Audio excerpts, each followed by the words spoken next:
환영합니다, 청취자님. 바쁜 일상 속에서도 단순히 그냥 겉핥기식 지식에 머물지 않고 신앙의 본질, 그리고 더 깊은 진리를 갈망하시는 청취자님의 그 진지한 발걸음을 저희는 언제나 응원합니다. 네, 정말 반갑습니다. 오늘 이렇게 청취자님과 함께 또 깊은 이야기를 나눌 수 있어서 저도 아주 기대가 큽니다. 네.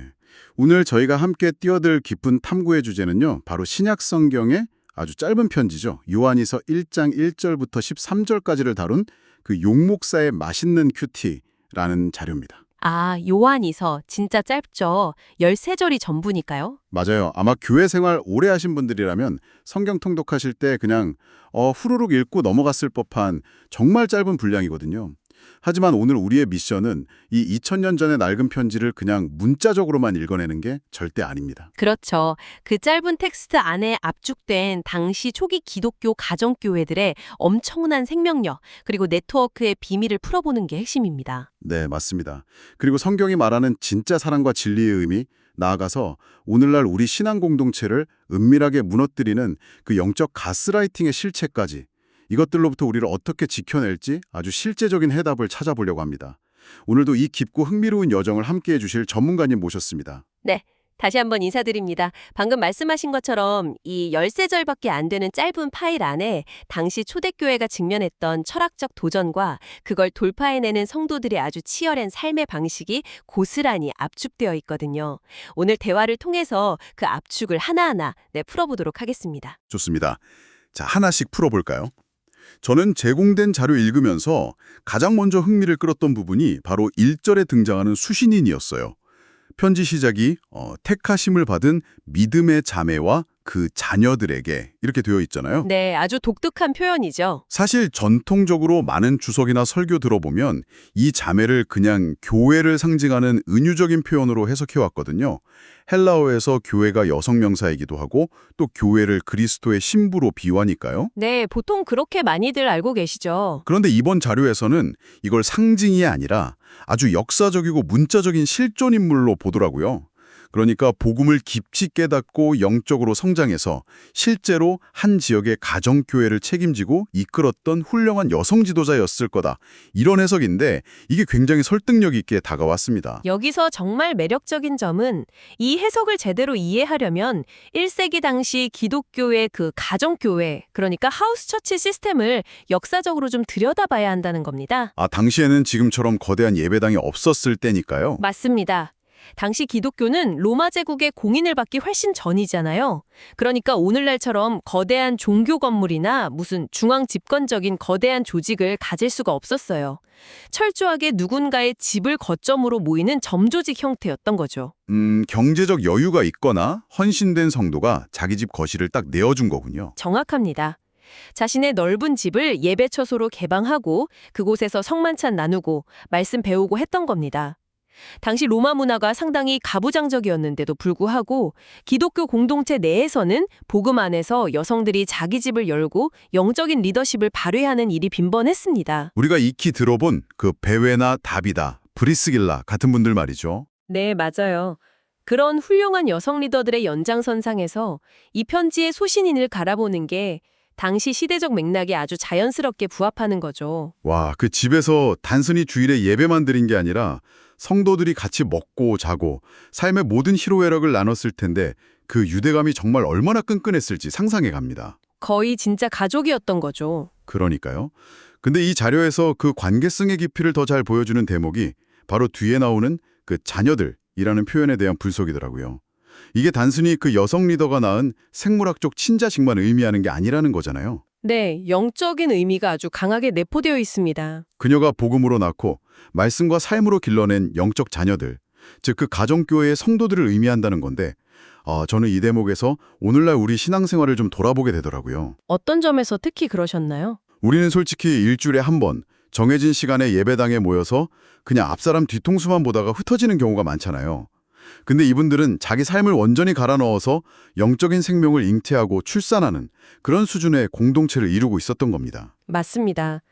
초기 기독교가 로마 제국의 그 무시무시한 핍박 속에서도 폭발적으로 성장할 수 있었던 원동력이 바로 그 영적 가족으로서의 엄청난 결속력이었습니다. 네, 정말 대단하네요. 그리고 이걸 더 큰 그림과 연결해 본다면요. 편지 마지막 부분인 13절을 주목해 봐야 합니다. 13절에 보면 택하심을 받은 그대 자매의 자녀들이 무난합니다. 이렇게 나오거든요. 그럼 여기서 인사말을 전하는 이 자녀들은 누구인 건가요? 편지를 받는 그 자매의 친척이나 혈육이 아니라 영적으로 분가한 또 다른 공동체의 성도들이 확률이 아주 높습니다. 아, 영적인 분가요? 네. 한 가정교회에서 복음으로 훈련받고 쑥쑥 성장한 영적 자녀들이 시간이 흘러서 다른 지역으로 이사하거나 파송을 받아서 그곳에서 또 다른 가정교회를 개척한 거죠. 와, 그러니까 지중해 연안을 따라서 일종의 아주 유기적인 영적 네트워크가 쫙 형성돼 있었던 거군요. 네, 살아 숨쉬는 네트워크였죠. 한 헌신된 자매의 사랑과 섬김으로 자라난 사람들이 이제는 독립적인 신앙인으로 딱 서서 사도 요한을 통해 자기들의 영적 어머니에게 안부를 전하는 장면. 청취자님, 이 편지를 받아서 읽어내려가던 그 자매랑 성도들 마음이 과연 어땠을까요? 정말 눈물 났을 겁니다. 그렇죠. 자신들의 그 수고와 눈물이 헛되지 않았고 저 멀리 떨어진 낯선 땅에서도 자신들이 심은 복음의 씨앗이 또 다른 생명으로 막 결실을 맺어서 살아 움직이고 있다는 걸 확인했을 때 그 벅찬 감격은 진짜 말로 다 못했을 것 같아요. 바로 그겁니다. 사도 요한이 이 편지를 쓰면서 밑바탕에 아주 깊게 깔아둔 거대한 기쁨이 바로 그거예요. 복음은 고립된 어떤 개인의 내면에만 머무는 게 아니라 반드시 관계를 통해서 생명력 있게 번식해 나간다. 이 초대교회의 역동성을 이 짧은 인사말들이 완벽하게 증명하고 있는 셈이죠. 자, 여기서부터가 진짜 흥미로운 부분입니다. 방금 우리가 나눈 이 공동체의 끈끈함, 이 아름다운 네트워크 이야기가 역설적으로 요한이 본론으로 들어가면서 왜 그토록 단호하고 엄격해질 수밖에 없었는지 그 이유를 설명해 주거든요. 네, 분위기가 확 바뀌죠. 자료에 보면 이 요한일서를 요한일서의 축약판이라고 부르면서 요한이 강조하는 핵심 메시지가 바로 진리와 사랑의 불가분성이라고 딱 짚어줍니다. 네, 뗄래야 뗄 수 없는 관계라는 거죠. 본문 2절하고 6절을 보면 이 두 가지는 진짜 동전의 양면처럼 딱 붙어 있어요. 하나님과 예수 그리스도의 진리를 아는 사람은 필연적으로 형제자매를 사랑할 수밖에 없다는 논리입니다. 아주 중요한 포인트입니다. 그런데 여기서 요한이 말하는 사랑이 우리가 막 흔히 미디어나 드라마에서 보는 가슴 떨리는 감정이나 낭만적인 느낌? 이런 게 아니더라고요. 전혀 아니죠. 철저하게 하나님의 계명을 따라 살아가는 것, 즉 의지적이고 구체적인 삶의 실천으로서의 사랑을 요한은 꽉 못 받고 있습니다. 그렇다면 전문가님, 이 모든 게 대체 무슨 의미일까요? 요한은 왜 사랑의 정의를 이렇게 실천적인 행동으로 굳이 제한했을까요? 이 대목에서 우리는 요한이 왜 그랬는지 그 역사적 배경을 봐야 합니다.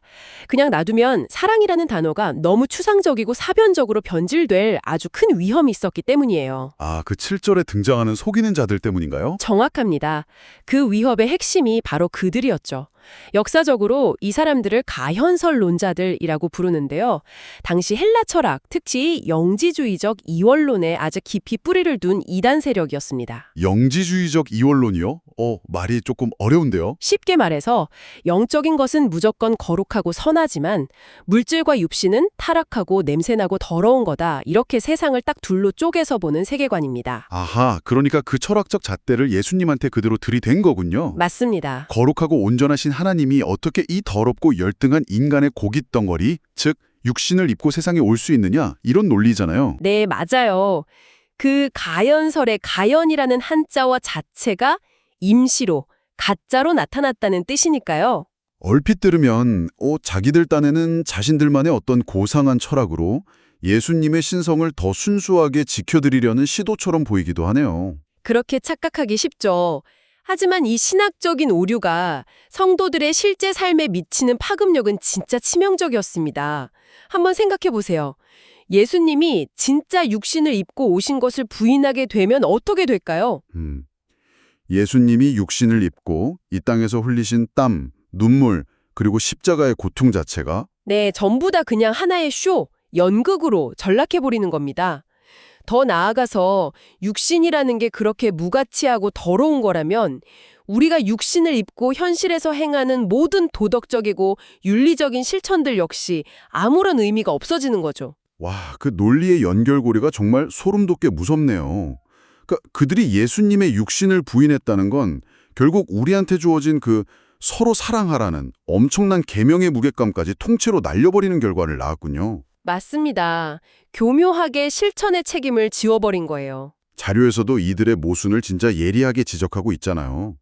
이 거짓 교사들은 입으로는 막 엄청난 영적 진리를 깨달았다. 우리만이 특별한 영적 체험을 했다. 이러고 떠벌리고 다녔단 말이죠. 네, 지식적 우월감에 빠져 있었죠. 그런데 그들 실제 삶을 들여다보니까 배고픈 형제자매를 위해서 자기 빵을 나누거나 아픈 이웃을 위해 밤새워 간호하는 그런 구체적인 헌신은 완전 쏙 빠져 있었던 겁니다.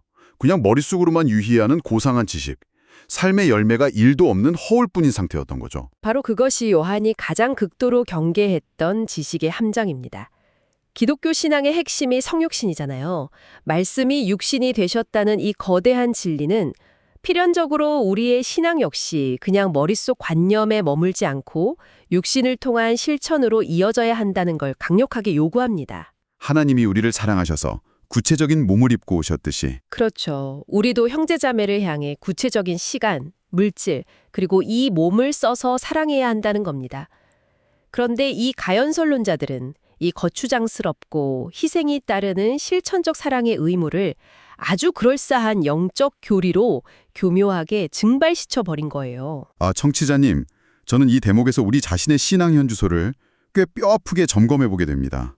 솔직히 우리는 가연설이라는 이단 교리를 지금 믿지는 않잖아요. 네, 교리적으로는 안 믿죠. 그런데 어쩌면 우리 삶의 방식 자체가 이 현대판 가연설론자들하고 너무 닮아 있는 건 아닌지 찔리더라고요. 머릿속에는 막 성경 지식이 가득하고 유튜브로 세계 최고 수준의 설교들 들으면서 나 영적으로 충만하다 느끼지만 정작 내 곁에서 진짜 도움의 손길이 필요한 가족이나 동료, 교우들을 향해서 내 시간을 쪼개고 물질을 쓰는 그 육신의 사랑은 슬쩍 외면하고 있지 않나. 영적이라는 아주 고상한 포장지로 우리의 이기심과 게으름을 합리화하고 있는 건 아닌지 정말 깊이 찔림을 주는 통찰입니다. 자, 그런데 여기서 이렇게 진리와 사랑의 실천을 그토록 강조하던 사랑의 사도 요한이 10절에 가서는 분위기를 진짜 완전 반전시킵니다. 네, 가장 논란이 되기도 하는 구절이죠. 이런 거짓된 가르침을 전하는 자들을 향해서 너무나 충격적이고 단호한 명령을 내리거든요. 그들을 여러분의 집에 받아들이지도 말고 인사도 하지 마십시오. 네, 엄청나게 강경하죠. 아니, 전문가님, 아무리 그래도 그렇지 예수님이 원수까지도 사랑하고 핍박하는 자를 위해 기도하라고 하셨는데 아예 문전박대를 하고 인사조차 섞지 말라니 이거 현대 관점에서 보면 너무 배타적이고 옹졸한 처사 아닌가? 이런 질문이 자연스럽게 들거든요. 이 대목에서 중요한 질문을 하나 던지게 되네요. 현대의 톨레랑스, 즉 관용의 정신으로 보면 이게 충분히 불편하게 느껴질 수 있습니다. 하지만 이건 역시 1세기 지중해 연안의 그 독특한 역사적 배경을 알면 요한의 절박함이 그대로 보입니다. 어떤 배경이 있었나요? 당시 로마 제국에는 거미줄처럼 도로망이 쫙 깔려 있었잖아요. 수많은 상인과 여행객들이 오갔는데 낯선 도시에 도착한 그리스도인 여행자나 순회 전도자들은 일반 여관을 안 가고 꼭 현지 기독교인들의 집을 이용했습니다. 왜 여관을 안 갔을까요? 당시 여관은 강도, 범죄, 매춘의 온상이었거든요. 그래서 기독교인이라는 표식 하나만 확인되면 현지 성도들은 기꺼이 자기 집 문을 열고 며칠씩 숙식을 제공하고 심지어 다음 목적지가 여비까지 보태주었습니다. 와, 대단하네요. 이 환대 문화, 호스피탈리티가 초기 기독교 생존과 확장의 진짜 절대적인 기반이었어요. 앞서 우리가 상상했던 그 아름다운 영적 가족 네트워크가 그냥 편지만 주고받는 게 아니라 물리적인 여행과 환대라는 구체적인 방식으로 아주 활발하게 작동하고 있었던 거군요. 그렇습니다. 그런데 이 거짓 교사들, 이단들이 바로 그 순수하고 아름다운 성도들의 환대 문화를 아주 악랄하게 악용했다는 게 문제입니다. 기생충처럼 파고든 거네요. 네. 겉으로는 믿음의 형제인 척 아주 경건한 모습으로 가정교회에 들어와서는 성도들이 주는 맛있는 음식과 재정은 다 축내면서 동시에 그 공동체의 뿌리를 갉아먹는 가연설 같은 독버섯 교리들을 쫙 퍼뜨린 겁니다. 와, 선의를 베푼 성도들의 집을 자기들의 전진기지로 삼아버린 거네요. 맞아요. 영적 전염병을 옮기고 다닌 셈이죠. 이런 상황이니까 요한은 목자의 심정으로 내 양떼를 노리는 이리들을 향해서 어쭙자는 사랑이라는 이름으로 절대 문을 열어주어선 안 된다고 아주 강력하게 경고를 때린 겁니다. 이제야 그 절박한 심정이 100번 이해가 됩니다. 자료에서 이 상황을 좀 현대적으로 이해하기 쉽게 부부사랑의 비유를 가져왔는데 이게 정말 탁월하더라고요. 청취자님, 한번 딱 가정해 보십시오. 부부관계가 너무나 건강하고 서로 깊이 사랑하는 부부가 있어요. 네, 아주 이상적인 가정이네요. 이 부부는 사랑이 워낙 넉넉해서 주변 이웃들한테도 늘 베풀고 친절합니다. 그런데 어느 날 어떤 이상한 사람이 이 집에 들어와서 교묘하게 막 이간질을 하고 한쪽 배우자한테 바람을 피우라고 부추기면서 이 부부의 하나됨 자체를 파괴하려고 듭니다. 상상만 해도 끔찍하네요. 그렇죠. 그렇다면 이 부부가 우리는 사랑이 넘치는 기독교인이니까 저 사람의 저 파괴적인 행동도 우리가 끝까지 품어주고 이해해야 해. 이러면서 계속 집안으로 들여야 할까요? 절대 아니죠. 당장 내쫓아야죠. 바로 그겁니다. 그건 사랑이 아니라 방조잖아요. 진정으로 배우자를 사랑하고 가정을 지키고자 한다면 두 사람 관계의 근간을 훼손하려는 세력을 향해선 아주 단호하게 문을 쾅 걸어 잠그고 쫓아내야 마땅합니다. 완벽한 비유입니다. 그리스도인의 형제 사랑은 무제한적이고 맹목적인 감정적 포용이 절대 아닙니다. 그것은 철저하게 예수 그리스도께서 육신으로 오셨다는 진리, 그 확고한 반석 위에 세워진 사랑이어야만 합니다. 진리 없는 사랑은 위험하다는 거군요.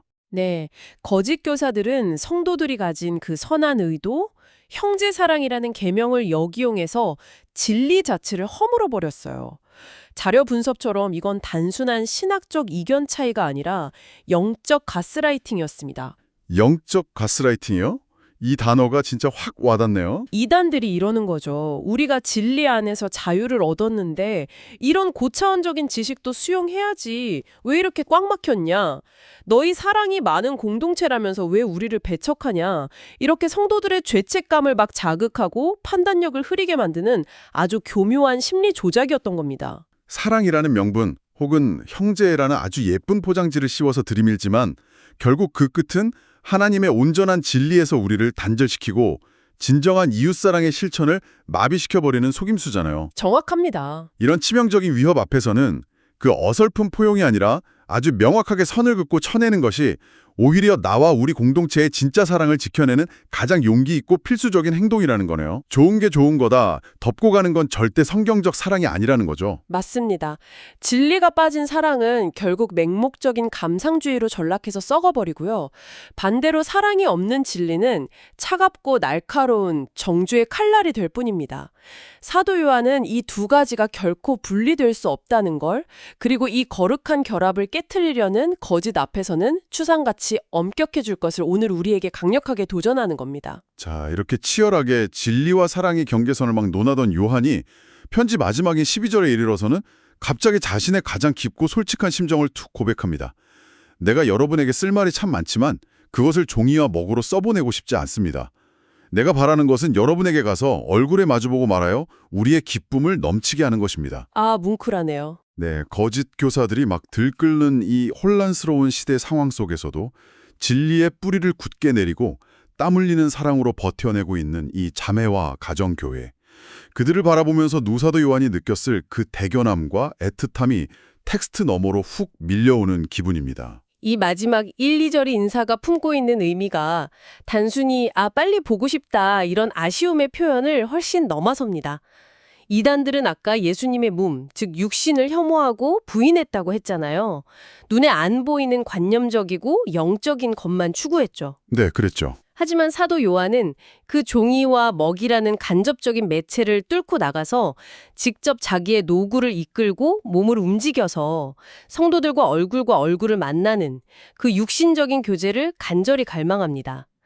기독교 신앙에 있어서 진정한 기쁨과 충만함은 그저 텍스트 활자를 읽고 정보를 습득하는 데서 오는 게 아니라는 거죠. 아, 성육신 하신 예수님처럼. 네, 성육신하신 예수님처럼 우리의 육신이 직접 부대끼고 눈을 맞추면서 교제할 때 비로소 완성된다는 걸 요한은 자기 삶으로 직접 보여주고 있는 겁니다. 아, 전문가님 말씀 들으니까 딱 정리가 되네요. 그 종이와 먹을 넘어선 얼굴과 얼굴의 만남. 이게 결국 성육신적 사람일 본질을 보여주는 쐐기였군요. 그렇다면 오늘 우리의 이 대화가 청취자님의 일상에는 어떤 의미로 가닿아야 할지 아주 명확해집니다. 네, 이 메시지가 오늘날 너무나 필요하죠. 정보가 진짜 홍수처럼 쏟아지고 클릭 한 번, 스마트폰 터치 한 번이면 세계 최고 수준의 설교와 신학 지식을 언제 어디서든 귀에 꽂을 수 있는 시대잖아요. 하지만 역설적으로 우리의 신앙은 혹시 모니터 화면 앞에 그 디지털 종이와 먹에 머물러 있는 것은 아닌지 참으로 날카로운 성찰을 요구합니다. 맞습니다. 아는 것과 살아내는 것은 완전히 다른 차원의 이야기니까요. 청취자님, 오늘 이 짧은 요한이서 13절의 여정이 당신의 마음속에 어떤 파장을 일으켰는지 참 궁금합니다. 오늘 대화를 마무리하면서요, 당신의 묵상을 한층 더 깊은 곳으로 이끌어줄 질문을 하나 던져드리고 싶습니다. 네, 어떤 질문일까요? 만약 오늘 사도 요한이 2000년 전의 그 자매가 아니라 지금 당신의 삶과 당신이 속한 영적 공동체 앞으로 편지를 써보냈다면 어떨까요? 상상만 해도 등줄기가 서늘해지기도 하네요. 당신은 지금 그저 주일에 한 번 스쳐 지나가는 그런 피상적인 관계를 넘어서서 당신의 시간과 물질, 땀방울, 즉 육신을 입은 사랑을 쏟아부어서 과연 어떤 영적 자녀들을 직접 낳고 환대하며 길러내고 계십니까? 삶의 열매를 묻는 질문이네요. 그리고 동시에 아주 냉정하게 스스로의 주변을 한번 돌아보십시오. 당신이 힘겹게 지켜내고 있는 그 순수한 진리와 사랑의 본질을 밑바닥부터 갉아먹고 있는 위협은 혹시 없습니까? 사랑이라는 아주 예쁜 이름으로 혹은 포용이라는 명목으로 흐린 눈을 한 채 그냥 방관하고 있는 당신 삶 속에 영적 가스라이팅은 무엇입니까? 단호한 결단이 필요한 지점이 분명 있을 겁니다. 네, 당신의 가정을 그리고 당신의 신앙적 양심을 지키기 위해 오늘 당장 단호하게 문을 쾅 닫아 걸고 거절해야 할 내면의 거짓된 속삭임이나 잘못된 관계가 있다면 과감하게 결단할 용기가 필요할 때입니다. 네, 오늘 나누었던 진리와 사랑의 참된 의미가 청취자님들 삶에 꼭 적용되었으면 좋겠네요. 오늘의 이 깊은 탐구가 어지러운 세상 속에서도 진리 안에 깍 굳게 서서 진짜 땀남차 나는 그 실천적 사랑을 묵묵히 행해가시는 청취자님의 신앙 여정에 아주 단단한 이정표가 되었기를 진심으로 바랍니다. 저도 오늘 대화 너무 즐거웠고 뜻깊었습니다. 감사합니다. 저희는 다음 시간 또 다른 생생하고 깊이 있는 탐구로 다시 찾아오겠습니다. 끝까지 함께해 주셔서 감사합니다. 편안한 하루 보내십시오.